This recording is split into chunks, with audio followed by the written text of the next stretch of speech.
welcome into another week of the form where we preview the best races coming up over the weekend with our expert panel. And I didn't think it could get any better than last week, but we've got the Cox Plate to look forward to this weekend at the Valley, and closer to home, the 3-year-olds to the 4 at the Rapa and Riccarton. And joining us once again is Leith Innes on the form, as well as Bevan Sweeney and Aidan Rodley. And Leith, I have to ask you, have you ever rode in the Cox Plate before? No, I haven't, Pip. I was lucky enough. I have ridden Winks' mum, though, Vegas Showgirl. Well, that's a nice little homage. And when you think of the Cox Plate, who do you think of? What's your favourite winner? Oh, definitely Sunline. Just, you know, she won twice in a row. It was just a shame she didn't get the third one. Oh, absolutely. Well, the man on the ground in Melbourne is Aidan Rodley. Aidan, I'll say a very good morning to you. It looks to be a beautiful day there. And I have to ask the question to you as well. When you think of the Cox Plate, who's your favourite winner?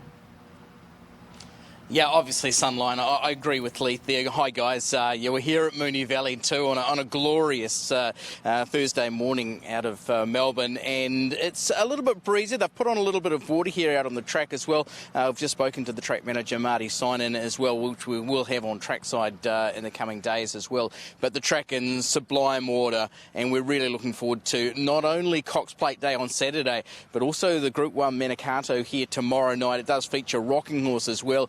Horse we know pretty well, and also Best of Bordeaux. We're going to claim a little link to Casey Fogden for that one as well, Pip.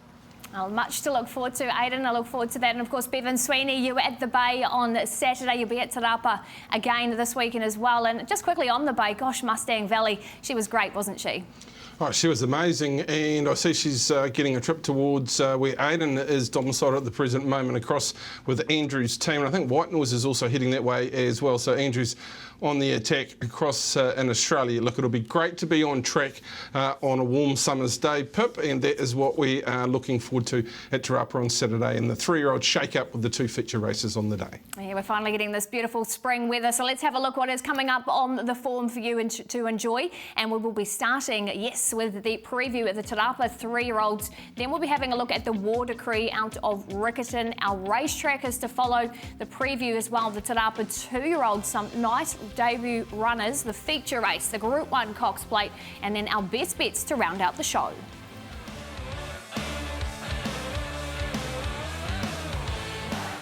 It's the 3-year-olds to the 4, the Group 2 and Group 3 out of Te Rapa on Saturday. And Bevan Sweeney, we've had so many wet tracks around. What can we expect on Saturday? Well, at last, Pip, we can say we're probably heading towards a good track on Saturday with the weather forecast that is in play for the Saturday meeting at Te Rapa. The weather's supposed to be fine, thank goodness that it's finally turned, and we can expect an upgrade, I think, in the track conditions from today, which will be great as we shuffle up these 3-year-olds as they head to Riccarton. It will be. Let's have a look at the Group 2 James and Annie Sartin Memorial. Headed up in the market by Sacred Satono, $3.60. Dynastic at $4.50. Wild Knight at $6.5. And Mr. Mojo Rising from Andrew Forsman's stable also kept safe in the market at $9. Desert Lightning at that quote as well. And some other runners at a nice quote. Leadox at $11. Look, what do you make? Firstly, Leith, of the 1,400 metre start, is there a draw if you were riding in it that you'd ideally like that's more advantageous? You get a nice 600 metre run to the first bend, Pip. Draws don't worry too much there. Sometimes you get quite a bit of tightening from the outside and the inside one. Sort of, you're stuck in the middle, you've got to get a spot pretty quick. Let's have a look at the speed map here. So you've mapped them, Mr. Mojo Rising to lead this race, and the likes of Dynastic out the back. Yeah, I just see they've taken the blinkers off Dynastic, and I just think heading to the 2,000 guineas, they probably just want to ride him a little bit quiet. He's, pulling a little bit outside the leader.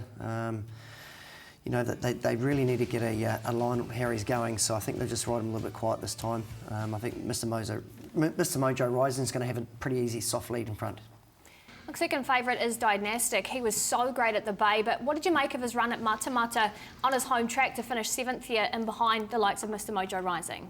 Disappointing on the face of it, isn't it? He is a colt, and I'll get Leith's thoughts on that. They can be a little bit hit and miss. They can put in a massive performance, and then they can just be a little bit disappointing. And this was a disappointing day. Pierre, who I didn't think could beat him off the run at the Bay, put him away really, really quickly. I thought Leadox was good. I thought Mr. Mojo Rising was really good, and Dynastic is back in behind them. But they can be a little bit like that Leith the Colts. He was disappointing there, but look, we've got to remember back to the performance at the Bay, which was dominant. Yeah, look, he was in the birdcage at Matamata. He was sort of calling out like he knew that he was a colt that day. So I'm not sure it was just a home track. We all know he's better than that. So you know, obviously they've taken the blinkers off, and they need to find out where he's heading. Look, there's a real sire on the move in Santonio Aladdin. He's got a very, very smart horse here in Sacred Satono. Desert Lightning is also in this particular race and is close up, fresh up. Second up, not quite so good, but expecting a run from it. But he looks a really exciting horse, this Lee, just the way that he kept on finding through the line. Yeah, he's a little professional racehorse, and look, you know what you're going to get from him. He's going to put himself just in behind the speed, and you know, his form this time in has been massive. You know, like he hasn't got a bad race. I think he'll be better the other way around as well. He's still learning. He's got that little bit of an awkward head carriage. I think he maps beautifully in the race on Saturday as well. And Wild Knight, look, really strong late, beating home Orleans Bell, and was too good for Master Mojo Rising at Matamata. He's got a really awkward draw for me, Leith. I think he'll get back. I think the potential is clearly there. He's quite a striking horse with the big white blaze there, and there's a bit of size about him. Clearly the ability's there. The draw might just be a bit tough for him on Saturday. Yeah, he's coming out of, you know, these rating 65s in a maiden win. He's been aided by two very good rides as well. So I just, I feel they'll go forward from the outside gate on Saturday though. Look, Waitek's possibly in the mix as well, fresh up as well with a bit of form, but I'm going to go with Sacred Satono. I didn't think there was a lot for me between Mr Mojo Rising and Sacred Satono. I think they're both horses of very, very good ability. One's going to be leading and one's going to get a nice soft trip behind them. I've gone with the three as an exciting prospect, but I do expect the Andrew Forsman role to continue with a nice performance from Mr Mojo Rising. What about you, Lee? Yeah, I'm going to go for a bit of value. I really like Leadox. I just feel that from the one barrier, he's going to be just in behind the leaders, and he's a really beautiful looking horse, and the way Andrew Forsman's going, he'd get any horse anywhere in the world to win at the moment.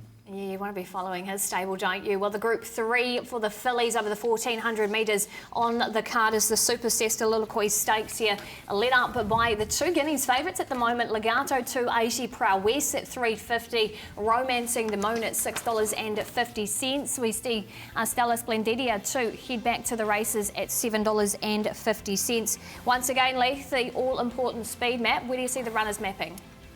Yeah, there's quite a bit of speed in this race. I think they're going to go a lot harder in the boys' race.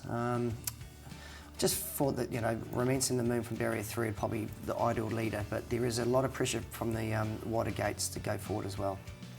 Well, a runner we want to highlight here, Bevan, was Legato, and this was a really nice performance. Yeah, interesting couple of performances from Legato, especially the trials and then to Te Rapa. There was just a moment in the race before the corner you thought, well, is she going to blow on by? But then she really does knuckle down. I know we spoke about this, Leith, on this particular day, and yeah, we had a little bit of a shudder, but then she showed real quality. She'll have to circle the entire field on Saturday, but she's got the ability.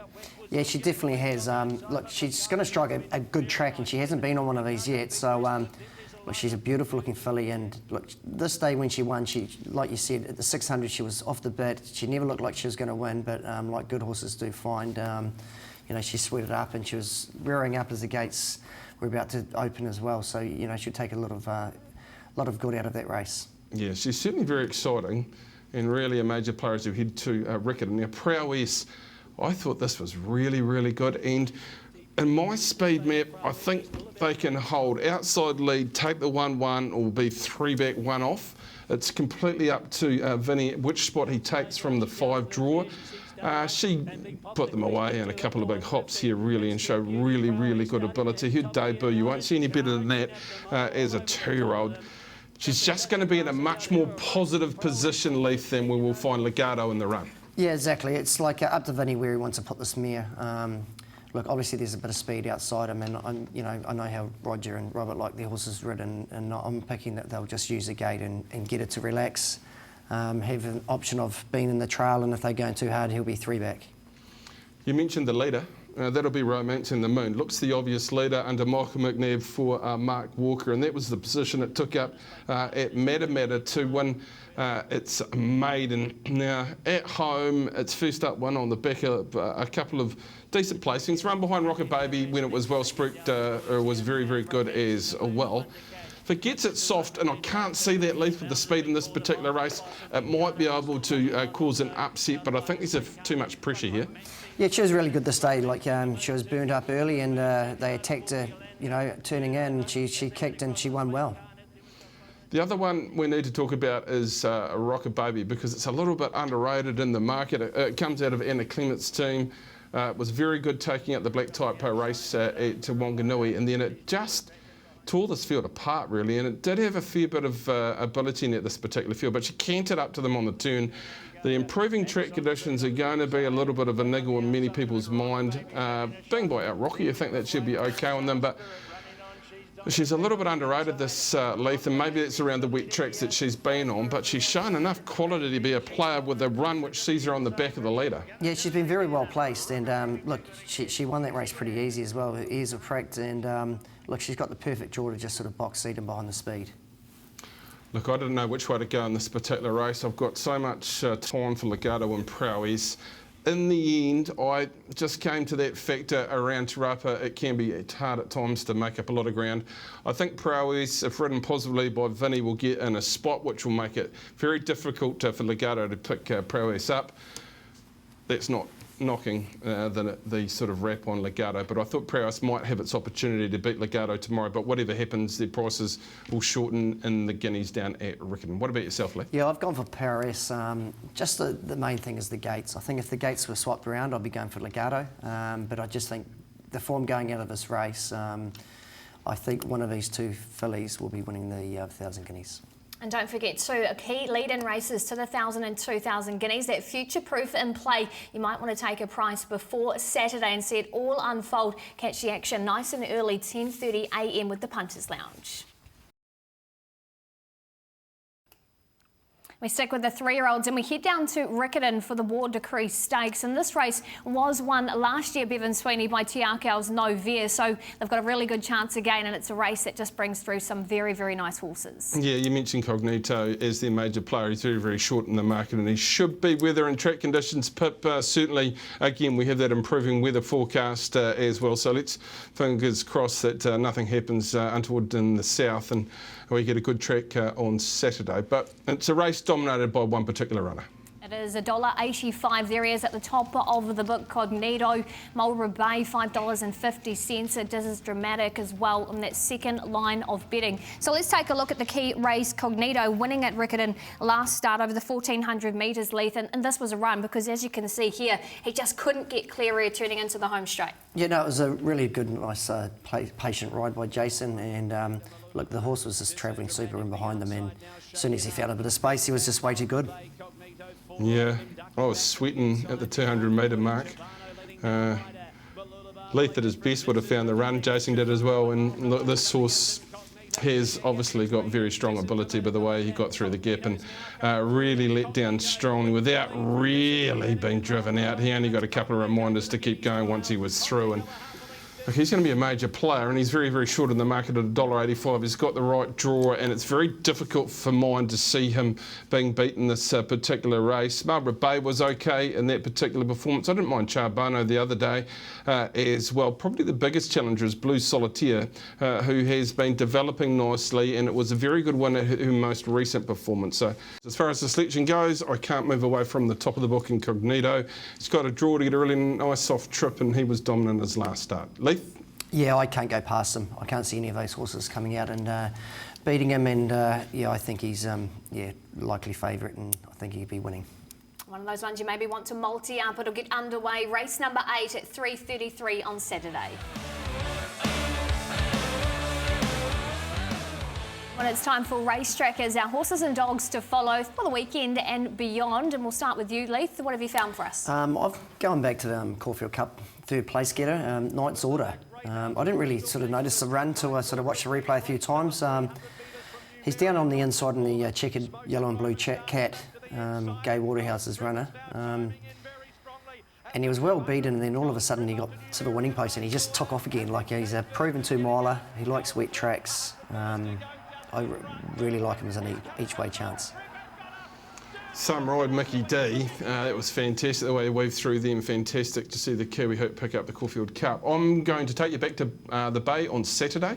Defibrillate. He was fresh up at the 2,040 metres. I thought he was massive, this horse, but Mustang Valley is fit, up and going, loves wet tracks. She took off, just asked me, he was primed for this event, he's going to run second, but this horse on a track he didn't handle at all and got held up on a couple of occasions, continued to find the line to run third in this particular race. Gee, I really think once he gets on a better track condition, maybe a Zabeel Classic or something like that, I think he's going to take out a Group 1 in New Zealand in the staying ranks for sure. He is quality in our staying ranks at the moment. He was ultra eye-catching, wasn't he? I'm going to stick with my greyhounds, and I'm going to head to Palmerston North on Friday. This dog here, Big Time Muhammad, resumes. I'm taking you well back to April. This is the early speed the greyhound has, and the dog that picks him up, he's in the blue rug in front, is Poor Tally Punk, who's an out-and-out 410-metre specialist. He runs around in feature races week in, week out at Palmerston North. If he doesn't win on Friday, I think he'll be winning very shortly. The key to this dog, that's 410. He now has a 375-metre start at Manawatu. That's what he needs. He's an out-and-out speedster, and I think he'll be winning very shortly. So these are our 3 racetrackers to follow this weekend, coming up nice and quickly, and of course beyond too, with the likes of Knight's Order and Defibrillate.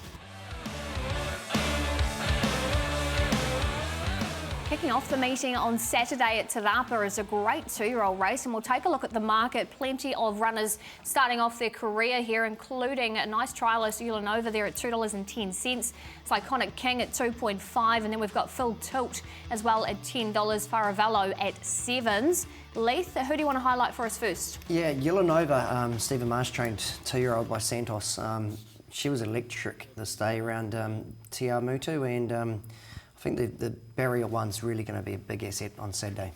And you must be impressed with just how professional she was. Does that give you a little bit of confidence with the 2-year-old leading into Saturday as a better? Yeah, exactly. Like, she won pretty untested here, and she ran a super time as well. And just how dominant she was. Is it easy to do this, really, as such a youngster? Normally they sort of, 2-year-olds like this, they jump out in a little bit slower way, but she was like an open class sprinter, you know. She looks very professional, and I can't wait to see her on Saturday. Speaking of professional, let's have a look at Cyclonic King, because he was just that as well underneath Opie Bosson for Mark Walker. And look, what did you make of this run? Yeah, he's had 2 trials as well. He's a beautiful big colt. And it's great to see these horses coming out now with the Cracker Millions not far away. Look, it's no secret that Opie Bosson's not that light until he starts to lose the weight for race day. So, again, the heavier weight with him being catch weight? Yeah, he's carried a bit of weight, this horse, and it's just, you love a horse going to the winning post with his head on the shoulder and his ears pricked as well. So he looks like a beast.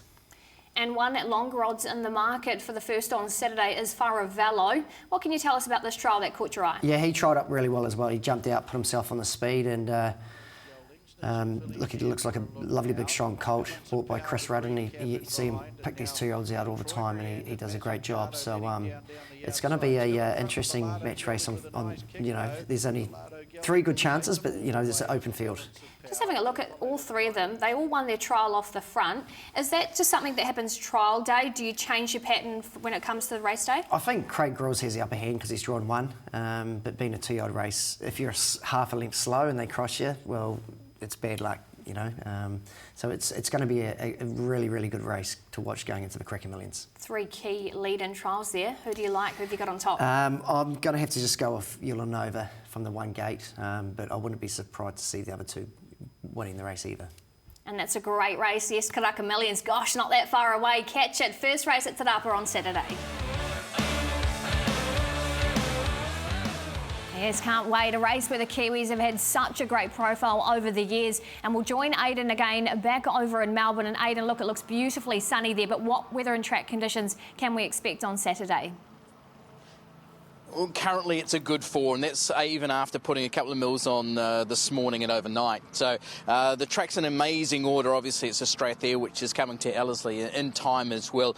There is a little bit of rain forecast, somewhere between 6 and 15 mils for both days for tomorrow, and then also for Saturday morning as well. Let's hope it stays away race day. But at this stage, nigh on perfect, Pip.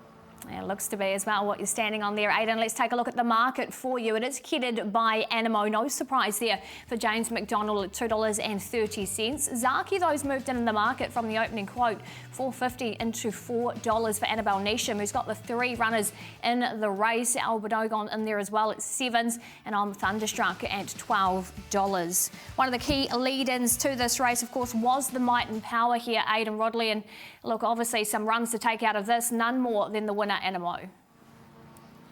He's just such a horse who's so courageous, isn't he? He just wouldn't get defeated this day. James McDonald's riding the crest of a wave at the moment, as we know. But this horse actually looked beaten, but he just found something that only the really good horses do. He's won 10 of 19. He was terrific in the George Main leading into that.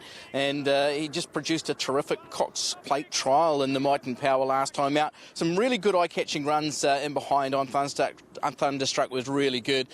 Zaki, one of those key pace influences in a race which does map to have plenty of pace in it as well. And I was taken by the run of Mr. Brightside into 4th position as well. All of those horses, by all accounts, have prepared well. But on what we saw that day in the Might and Power, Pip, I think Animo's the one to beat.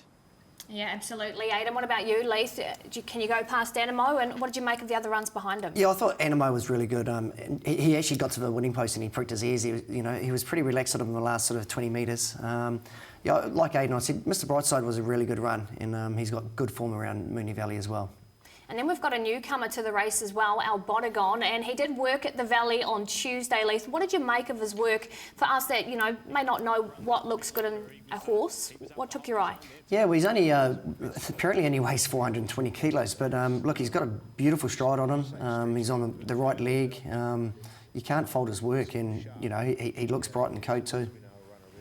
Absolutely, he does here. And look, Damien Oliver, obviously just tracking him along. He's a horse that maybe wants a bit of cut out of the ground, do you think? You'd think so, going for his form. Look, obviously the Valley's one of those tracks where when it does rain, it just evaporates. So, he's not going to get a real testing heavy track. Earlier today, we did catch up with Noel Greenhold, part owner of Alberdogon, leading into Saturday, and just asked him how his form stacks up into the race. The form around this horse has stood up throughout Europe, and he has been up a fair while. But I think the actual fact that he's so light enables him to keep going, and he's got a huge heart. And we were surprised when we saw him how small he was, but he can gallop. He settled in very quickly at Werribee.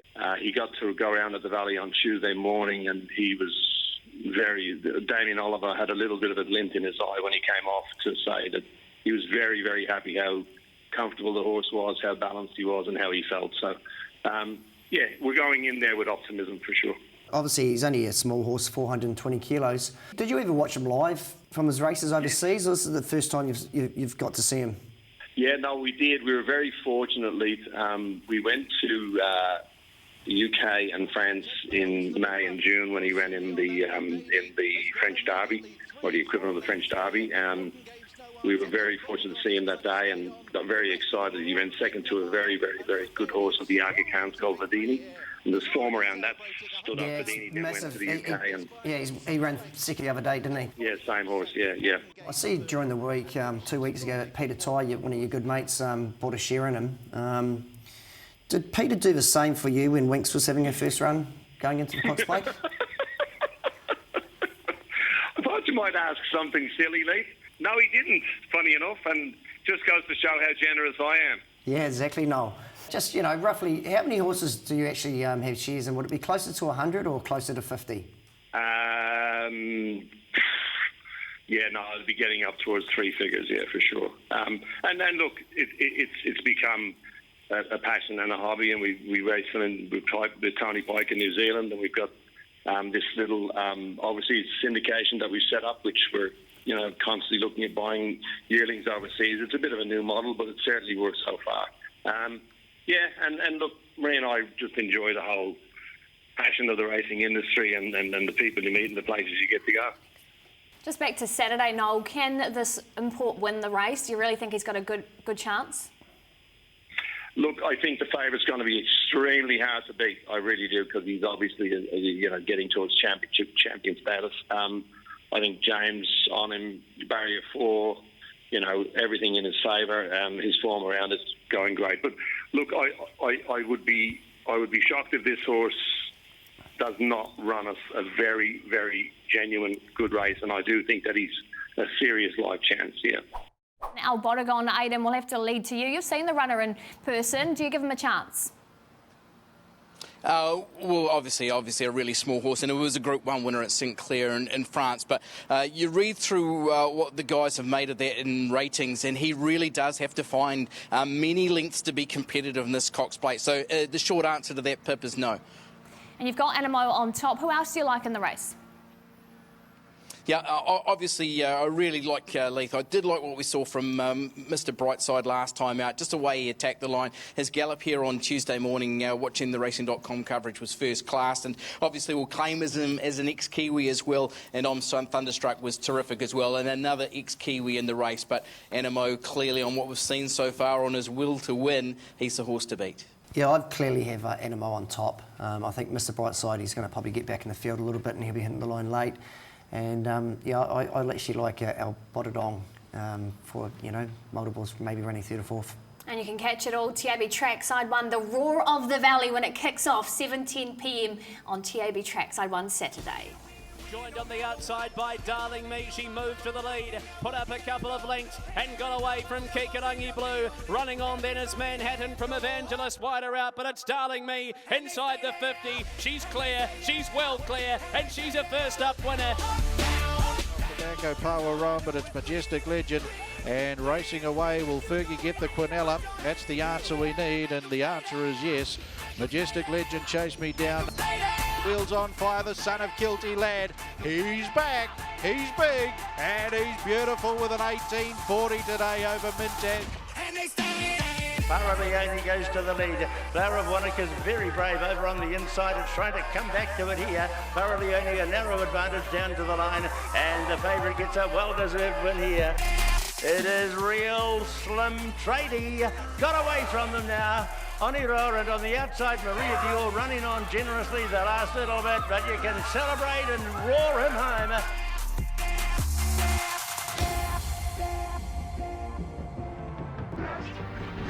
So hopefully some cashed up punters after our winners rolling home over the weekend, and we're looking to find some more for you once again. So Leith, what have you picked out? I'm going to go to Rapa on Saturday.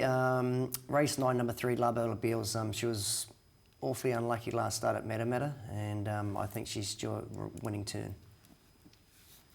Like the last start performance, if you watch that tape back, you'd be kicking the cat all the way to the kitchen to be sure she will go real close. So I'm going to go you to Friday and Waverley. The replay, I think, appropriate is Acadia Nix and another Bella. They're in races 2 and 8. Acadia Nix had missed away, had circled them, was presented at the top of the straight and was just beaten by a horse who comes off the soft run on the inside. And you'll see another Bella who is about to come through the centre in the yellow colours of the Taranaki Racing Club, I think, and really fly late. I think these two horses should be winning their particular races. Acadia Nix is in the right race, and another Bella is a very, very strong chance. So a couple for you Friday at Waverley. I'm going to stick Friday as well and head to the Group 1 Manicato Stakes. And it was good to see Paul Laley get back into winning form last time out. Super win at Caulfield. Had run midfield in the Moir Stakes here at Moonee Valley a couple of starts back, which might be a concern, but he was a previous winner at Moonee Valley. He's prepared beautifully for this, and he'll take some real stopping in the Manicato here tomorrow night. Look forward to it, Aidan. I'm sticking with Friday as well. Heading to the Central Districts, to Palmerston North, a greyhound here, Golden Logger. He was great when resuming for his trainer, Glenn Hodson. You can just show him here.